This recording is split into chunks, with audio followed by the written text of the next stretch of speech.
picked up some really cool stuff on judgment. Stuff I've never noticed before. If you'll notice, there's a family in the background that mirrors the family that you can see in the foreground. And the family you can see right here has blonde hair, and the family in the background doesn't have hair, or it has dark hair. And then if you really look at the card closely, it looks like there's the young one. They're coming out of the ocean. I don't know if you can pick up on that. They say in the spiritual community, I've heard gurus talk about this, where oftentimes we see ourselves the way other people see us, or the way we think that other people think we are. And it may not even be true, but I think oftentimes we're spot on with the way we think people judge us. And if we were to bring it verbally to their attention, they might try to be like, oh no, I know what you're talking about. But sometimes we can get it wrong. Like maybe 5% of the time, we're maybe a little grandiose about how much they think about us. They're probably not thinking about us at all. But people do make judgments. It's something rooted in our survival skills. We have to judge our environment, or else we wouldn't have survived this long. My ancestors would not have led to me being born if that were the case. So, the point is of this card, switch hands, the Judgment. And then I pulled this Eight of Wands. And it's very interesting to me because this stands for your willpower and what you are just going for. And it's and if you are judging yourself, what stood out was the baby in the background coming out of the sea. It's almost like that's the seeds that are sprouting from your subconscious that are like manifesting. That's what I picked up on. Like you have like this inner police system that's conjuring up. It's like a jury on trial, like a jury at a trial, conjuring your judgments are conjuring up your reality. The level of awareness. Oh, it's so cool. It's so fun. It's my life's work. It's my favorite thing. It's if I was Oprah, this is my favorite. I'm Kelsey. This is my favorite thing. This awakening, this awareness. It's so cool.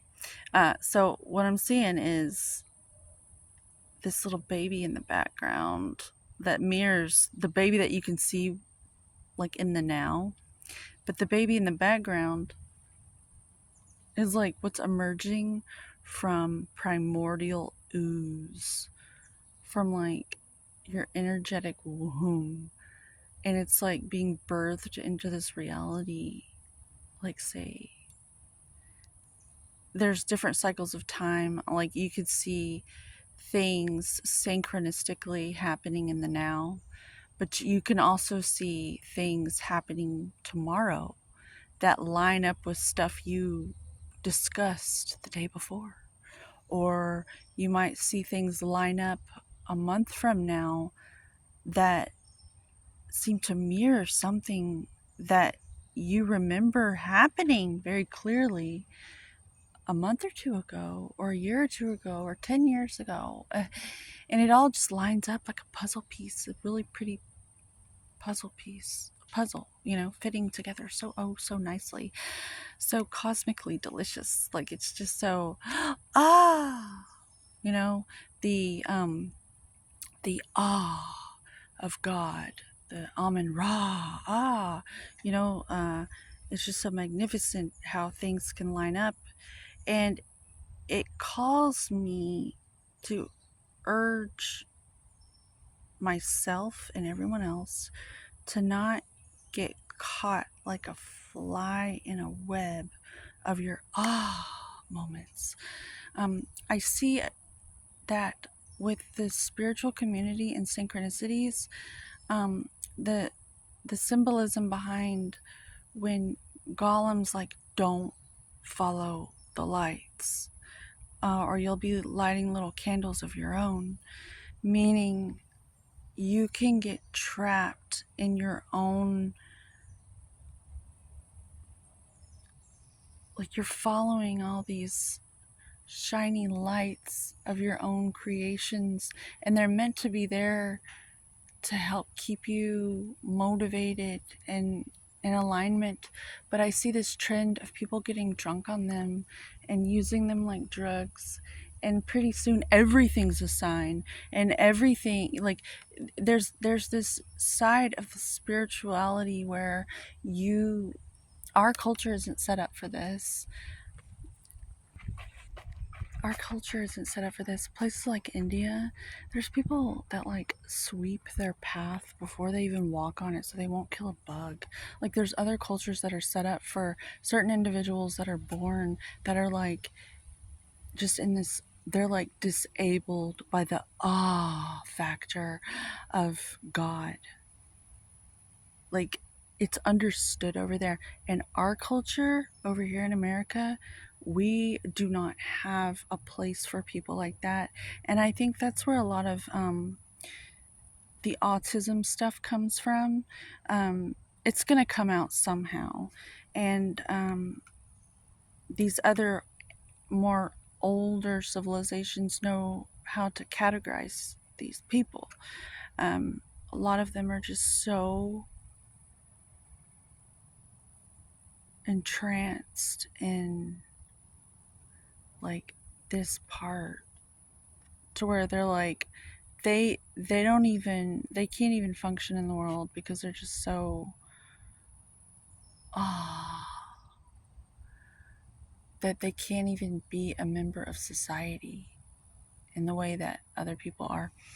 But this brain, I'm gonna go back, I'm gonna come back from that because I just went into a whole nother branch of reality and come over here for a minute. What I saw this morning was how oftentimes we can get in our heads about how other people see us, and it can kind of make us emotionally kind of cave a little bit, so we won't stand out and we won't shine. Because oftentimes when we're younger, we learn that if we shine too brightly, someone's gonna like try to take our candy away or something. And this is to remind you to embrace your inner light and realize that you may be manifesting things based on what you think other people are thinking, and they may not even be thinking that. And just come out of it, to wake up, wake up, wake up, and take your power back. And what you can do is, if you get like in the quicksand of that, because it's a very common thing to do, if you get stuck in the quicksand of that, tell yourself, okay, if this person is projecting this stuff at me, and it can be really real, it actually can be real.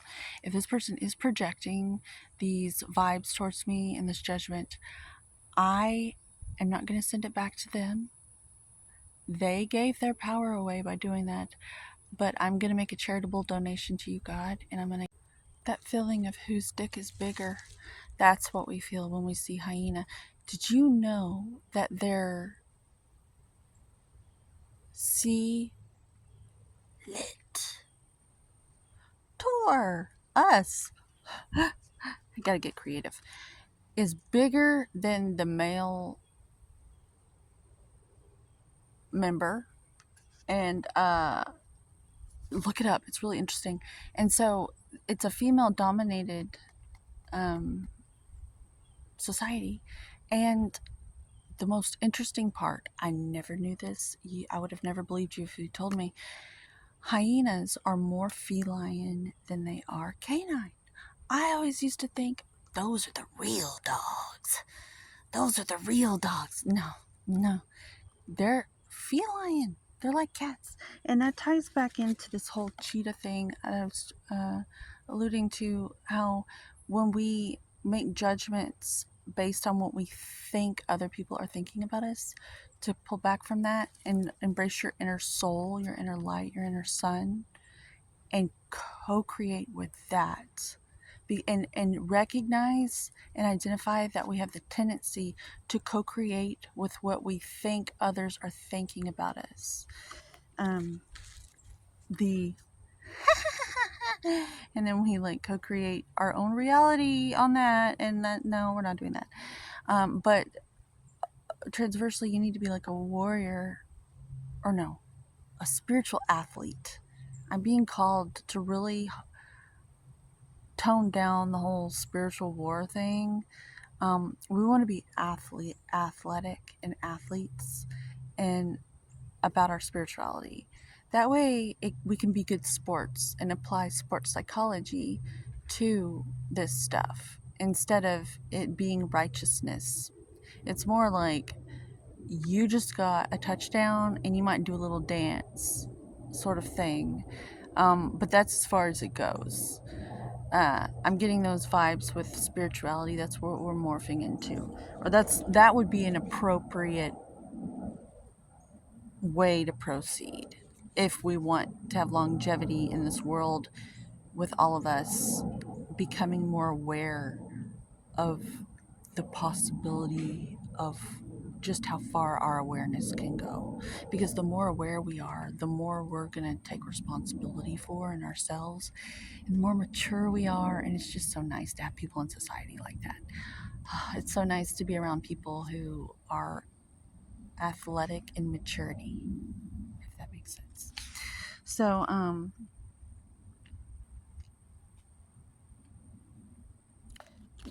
people might think that you're like a dog, but really you're a cat. You're like a cousin of a cat. And so remember, you can co-create in this reality, and take your power back from what you think other people are thinking. When you're co-creating your own script, your own program, your own thing about what you think you deserve. It's all about what we think we deserve because of this judgment here. Because in an ideal world, everybody's like a good representative of God, right? That's how it's supposed to function. Like cells in a body, they're all healthy cells and they're all doing good work. Well, some of these cells are pull your power back from the idea that they're a good representative of God, and just don't let what you think these people over here are thinking about your beauty determine what seeds you're planting that are going to show up from the primordial ooze of your energetic womb. This was so complex. If one person was inspired and felt some sort of a breakthrough moment in their psyche from what I just said, I would just feel so like I I gave service today. Like that would just fill my cup to know that one person understood something of what I just said, and all it takes is a little tap, and then it has like a musing effect on your psyche. Whether I'm right or I'm wrong, it's all inspiration. We're all inspiring each other. So have a good day. Homeostasis for you, homeostasis for me, and vitality for all of us, because it's our birthright. I love you.